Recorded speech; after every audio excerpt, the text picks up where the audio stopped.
Prime System Enforcement Director Tungbov was having a particularly bad day. One could even argue that it was in a top 10 category of bad days to ever curse his being. Currently, he was in his office and looking at various reports and documents that required his direct and immediate attention. Chiefly among them was information about a Gloipti merchant vessel that had survived a heavily stacked pirate attack.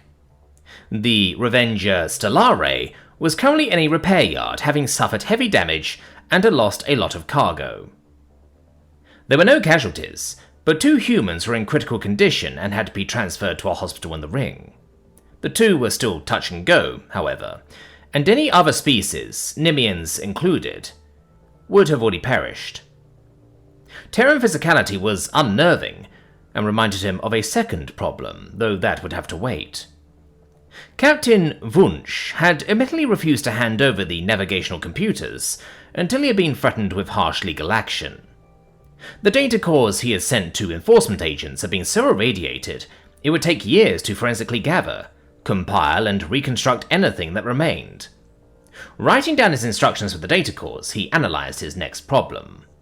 Selina Rose Thomas. She was proving to be more problematic to remove than the merchant. Originally, he had dismissed claims that she had been an assassin at all. The records he had obtained hinted at no such thing. Surely she had gone through a junior military training program, as well as various hand-to-hand combat training, focusing on self-defense, but that was not enough. Gloipti and Yomdera had some similar programs, so it was not unheard of. What was unexpected was that she had become the head of a noble house. That had necessitated that much of her non-public records had been deleted, sealed, and put into a senator-level security clearance under a physical Faraday cage. He also could not divulge such secret information. If the other guild leaders ever got wind of it, they would enact a vote of no confidence, and Moog, the Baron, would see that through at any cost. Moog's displeasure was quite well known throughout the syndicates. The bounty placed upon Selina's head by Ailu Zin Gu Zimian had been a blessing in disguise, as had the Pirate Queen's utter distaste in the fact that she had determined Selina was working for Gloik. Which 'twas true, however an assassin she was not. The failure of the 2 contractors had resulted in critical damage to the cyborg of the duo, when his agent had detonated many powerful shaped charges in her operating theatre, killing the 2 and injuring an up-and-coming bounty hunter into critical condition. That, too, had been a hidden boon. Enforcement agents had claimed it as their own doing. He had released certain documents and evidence to show that planetary enforcement was actually doing their job, since they had divulged that the 2 killed had been linked to various kidnappings, assassinations, and murders. It had lessened senatorial pressures. Now it seemed that the bounty on Selina had reached record levels, so much so that a burgeoning contractor team had taken on the job to catastrophic results. One of their own had been killed via headshot from one of their own weapons, and another of their number had been taken captive.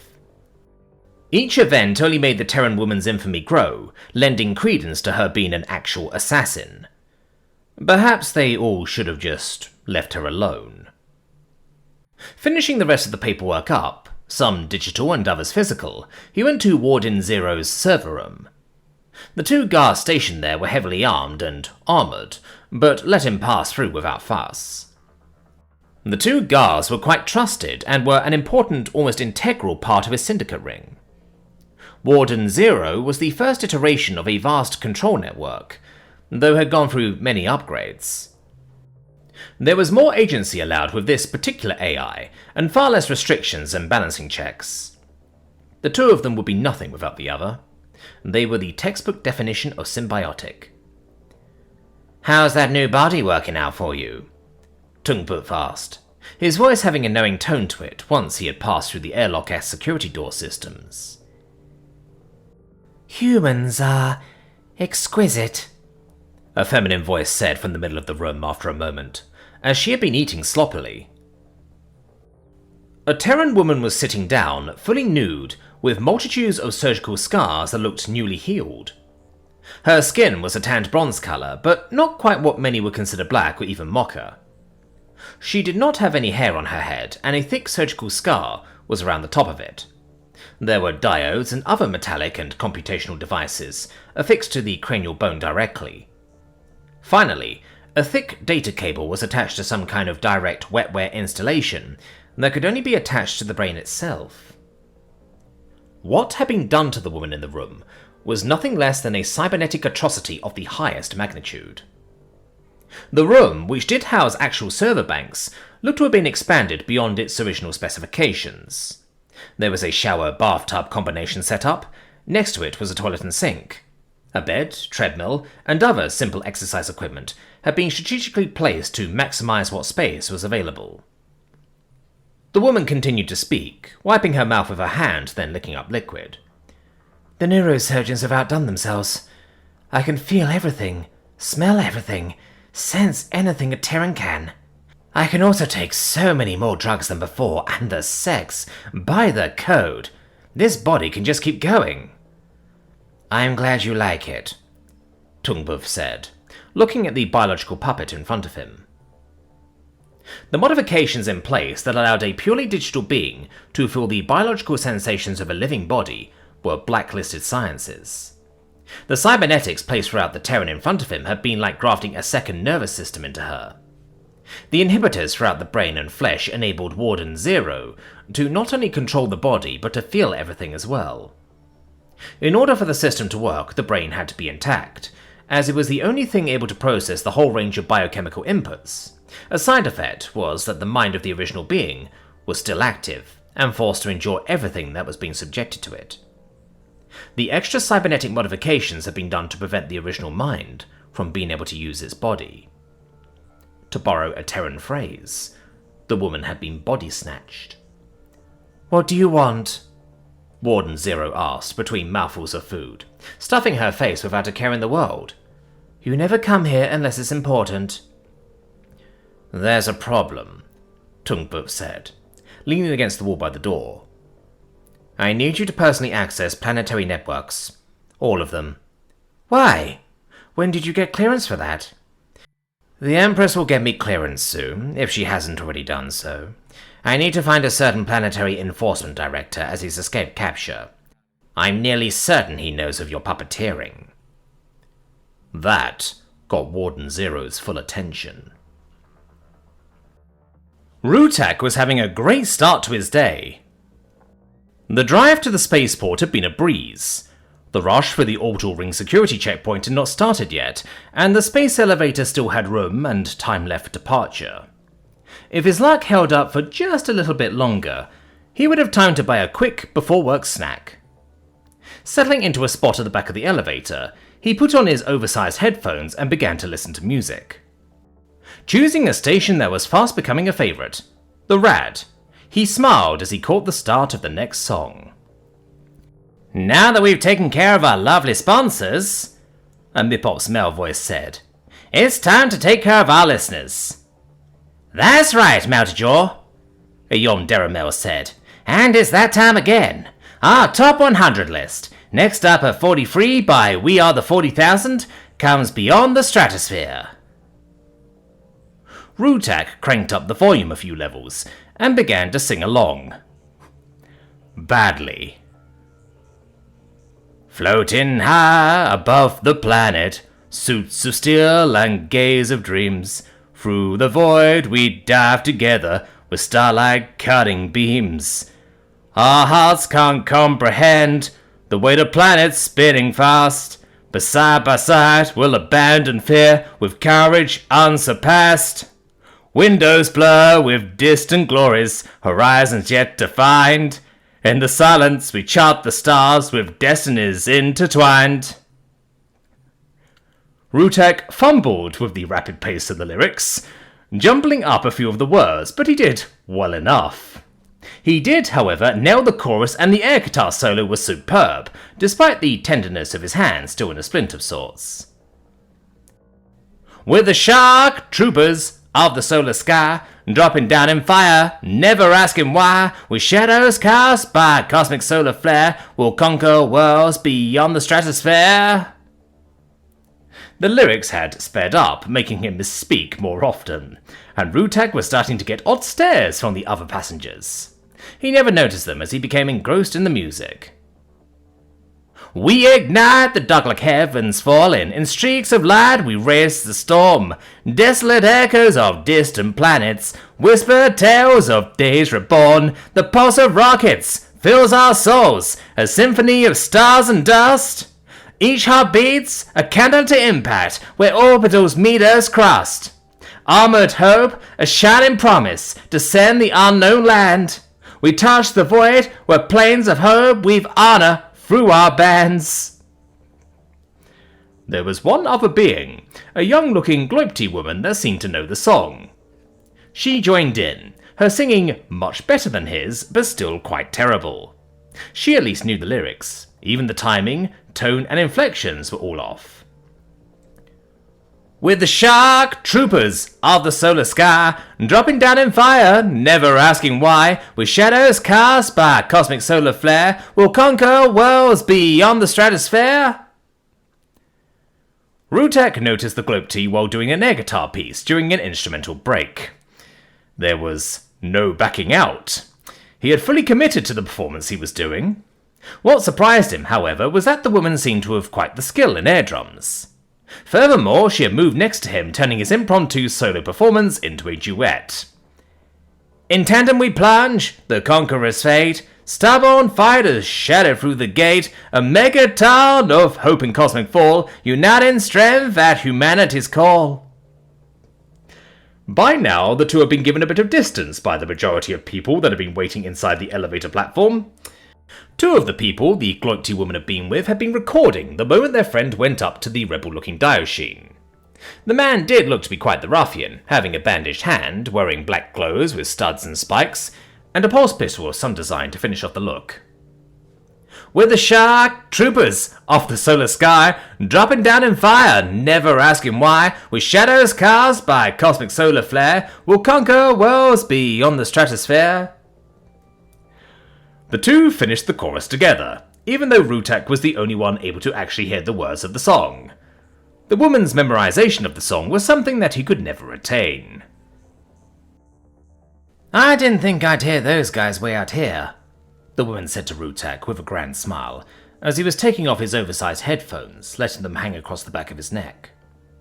I've been listening to terror music more often, Rutak said, giving the woman a once-over. It's definitely unique. At least that band is. That was fun, the gloipty woman said to Rutak. I didn't think I'd hear those guys way out here in the sticks. It's a new station, Rutak said. They're rad, but my girlfriend got me into them. She must be shiny then, the woman said. She's very shiny, Rutak replied, smirking a bit at the double entendre. Anyway, she said, it's always nice to meet a fellow fan and rock out. We did put on quite the spectacle. Especially you, she said, looking him over. You'd fit right in, and that air guitar? I'm jealous. At least you can remember the lyrics. I'm a hardcore fangirl, she said, stretching out her shirt to show the imagery on it, as well as the band name on the top and bottom. There were depictions of heavily armoured soldiers on it, with a striking resemblance to Terran ODSTs, only that instead of weapons they had musical instruments. So you are. As the two talked, and during their performance, the elevator platform had filled up and had started its ascent to the ring. The other passengers had given Rutak, the gloipty woman and her two friends some space, in as much as they could. The two friends had no such qualms once they saw that Rutak was actually quite the friendly being. Who's your new friend, Darzil? The shortest of them had asked. The three of them talked all the way up to the ring, and had even exchanged contact information. The three were heading back to their shared living unit on the ring after vacationing together along the Valsar island chain in the tropics. The pictures he had been shown made him want to take Selena there. The conversation and anti-poaching efforts that had been invested into it, and still were, had done wonders. Parting ways at the security checkpoint, he went back to listening to the rad, now playing spot number 9, Blackthorn Lover Girl by Fat Bastard Kings.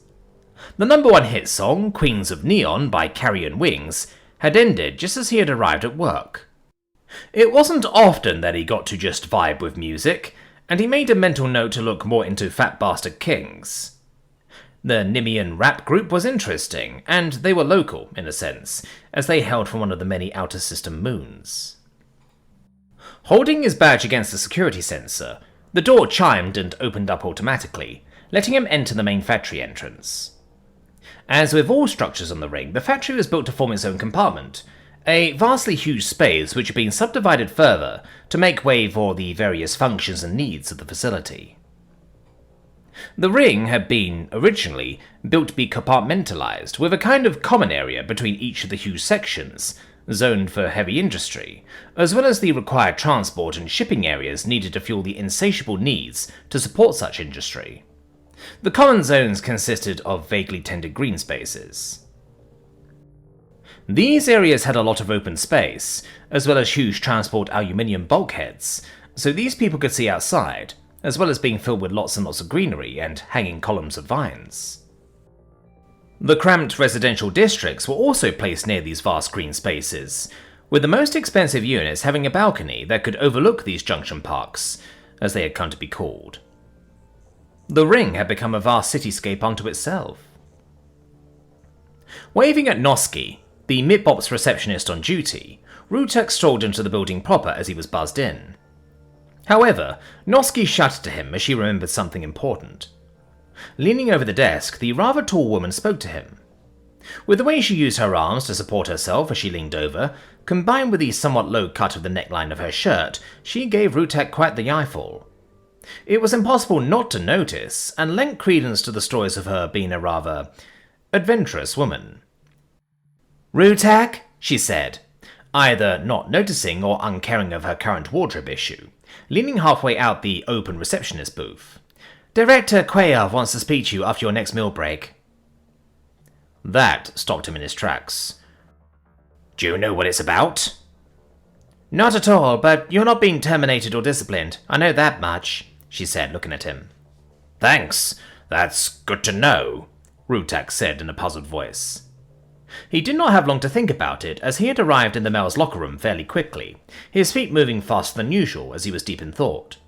It was a quirk of his. "You're gonna have an easy day today," Kalimel said to his longtime friend and co-worker. "Machine is down for a full pin change, so you and Straza get to wear the fancy suits." "Great," Rutek said with a sigh, starting to remove his body piercings. At least those that were not subdermal studs. Those were gonna suck. "I don't see why you're complaining," the Manao Yo said. "It's not like you can do any of the work with your fucked up arm." "True," Rutek conceded, "but it's annoying getting all this metal out of me." He was finally getting down to his underclothes, as most of the piercings were facial. "I also have to teach the new guy how to do all that."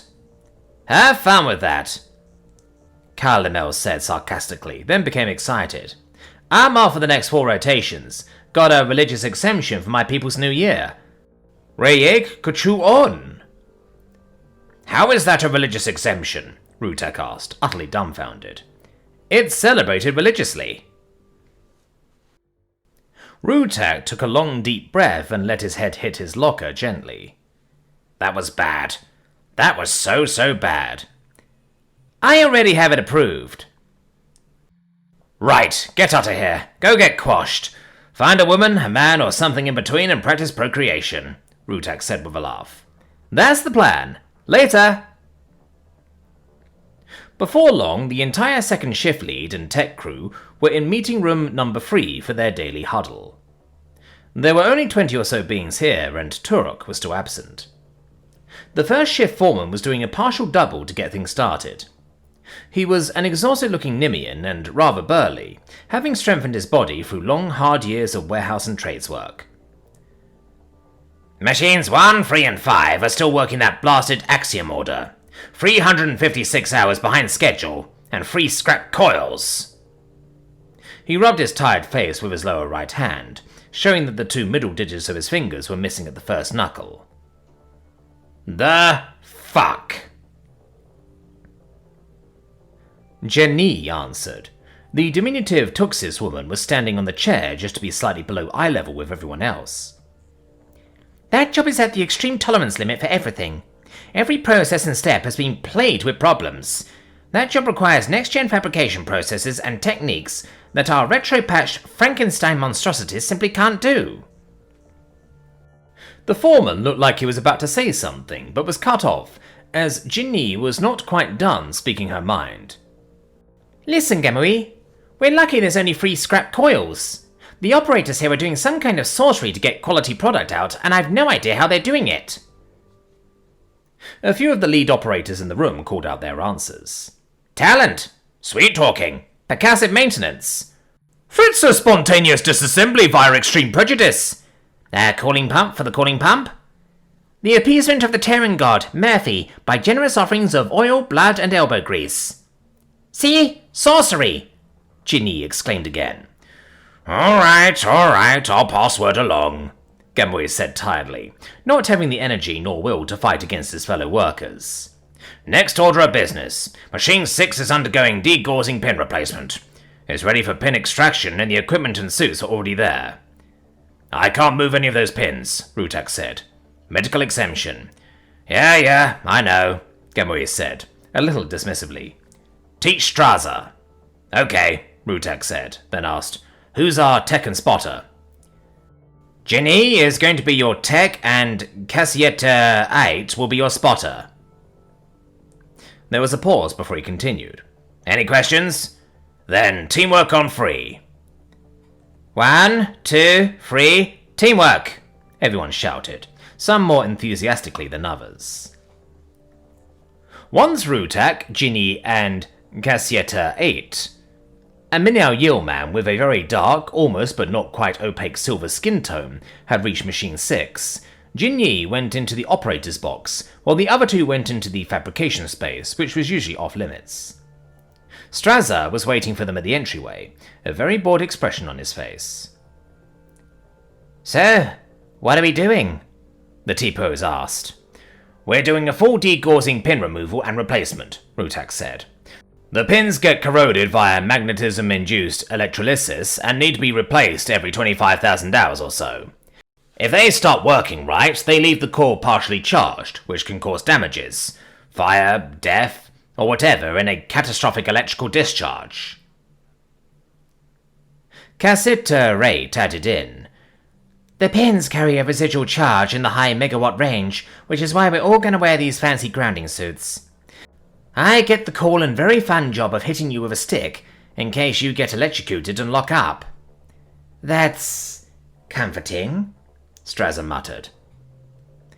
Even with the suits you're going to get shocked. That's why we're supposed to take off all metal and can't have electronics, Rutak said, as they all started to put on the heavy, multi-species grounding suits.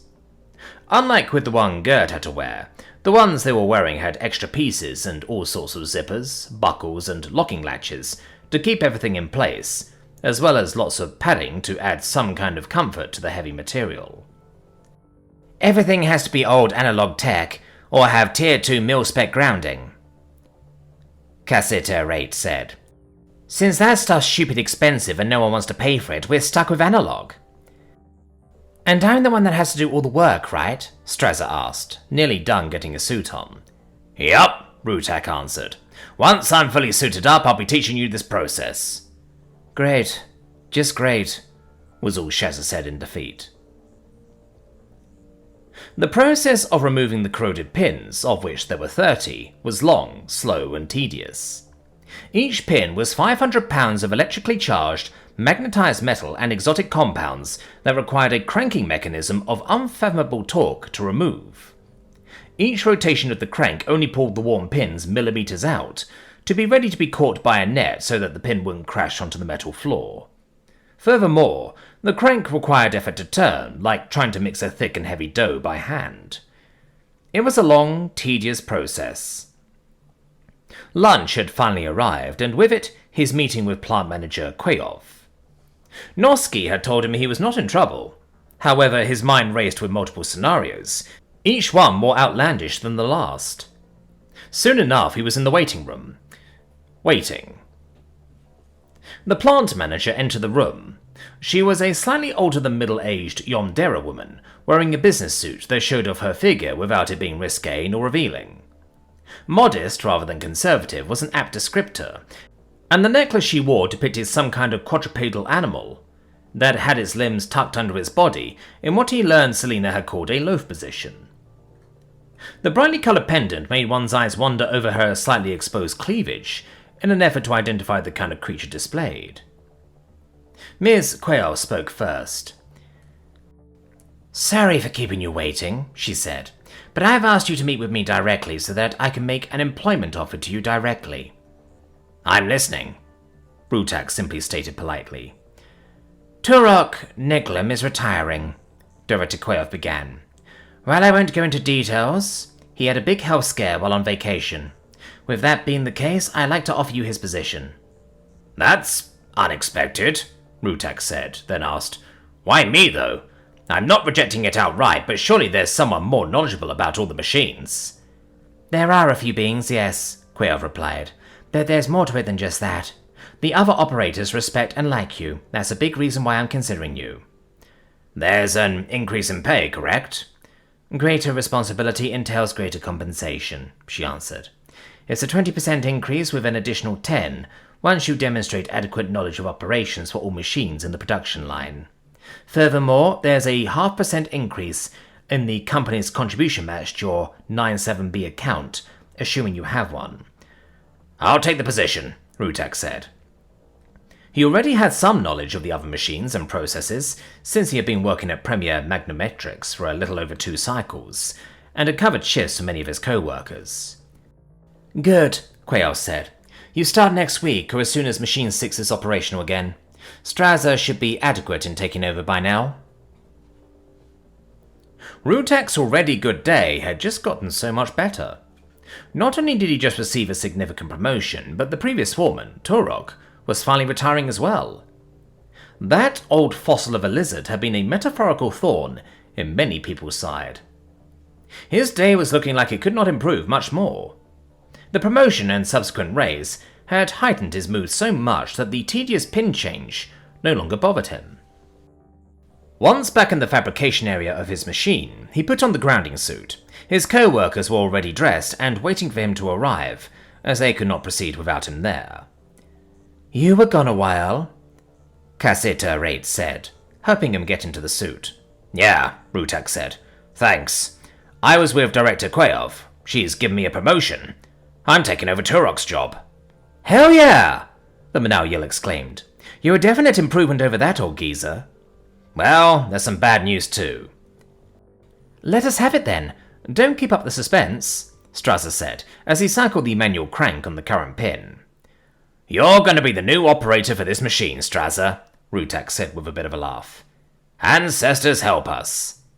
"Him, operator? Me, operator?" "I know," Rutak said. "Miss Quayle said this was supposed to happen 1 or 2 cycles from now." Rutak began to explain. Turok was going to finish out this cycle, then finish out next cycle in a reduced capacity role before actually retiring. I'm not really supposed to say this, but he had some kind of really bad health scare and put in for his full retirement. "Wonder what happened," Strasser commented. "With his age, gender, species," Rutak said, finally in his suit. "Heart, liver, or intestinal issues. I know he's healthy, especially given his age, but he is quite old." "Just how old is he?" Cassetta Rate asked, scratching the left side of his head as he thought hard out of habit. "About 107 standard cycles old," Rutak said. "We Dioshins live to be about 180 cycles, but those last 20... Well, there's a reason why we have quality of life euthanasia." "That's rough," Strasser said. "We typos have a delicate yet robust system. Our guts work until they don't. Then it's a swift, sudden, and painless death. The last day, as we call it. We get tons of energy, like being back in our prime again. Enough time to get our affairs in order, have a party, mate once or twice more, and then the final sleep." "That sounds pleasant," Cassetta Rate said. "We Manau Yil are pretty average. As we age, more of our body just doesn't work. After a certain point, surgery to repair what's damaged becomes impossible because our skin won't heal and bond as it should. There's not many cycles left once that starts to happen." "Bittersweet more like it," Rutak countered. "All right, let's get this over with." They all finished their shift in good spirits. Narrate, excited about his people's new year and subsequent festivities. Finally putting on his helmet from the locker in front of his hovercycle, Rutek was thinking about how to celebrate his upcoming promotion. He knew that he needed to tell Selena, but she was quite busy out in Valnu with a house call. Getting onto his hovercycle and revving it twice, he decided to go to his favourite place, one he had not been to in some time. The Slow Burn Cafe. It was a bar and eatery that never closed, and catering to those of the working class. Even though it was very early morning, he knew some of his friends would be there. Setting the streaming station to the rad, there was nothing that could bring his bright day down. Nothing at all. Answering the incoming call with a voice command, he spoke, the helmet doing an excellent job of keeping the noise from the wind down. "Good morning, love. How did everything go?" "Rutek," Selena said, her voice heavy with worry. "I've been attacked. We're all fine and we're going to see about getting some information." There was a pause, as she took a breath and continued. "Go check on Gerd. I'm worried about her. She nor Klein are answering their phones." "Fuck!" Rutek exclaimed in perfect Terran, changing lanes and speeding up. Gerd had stayed at Klein's house for a special streaming event, which was on the opposite side of Tal V. "Are you sure you're safe?" Rutek pressed again. "Yeah," Selena said, beginning to explain. "What happened was..." Rutek's day immediately went straight to shit.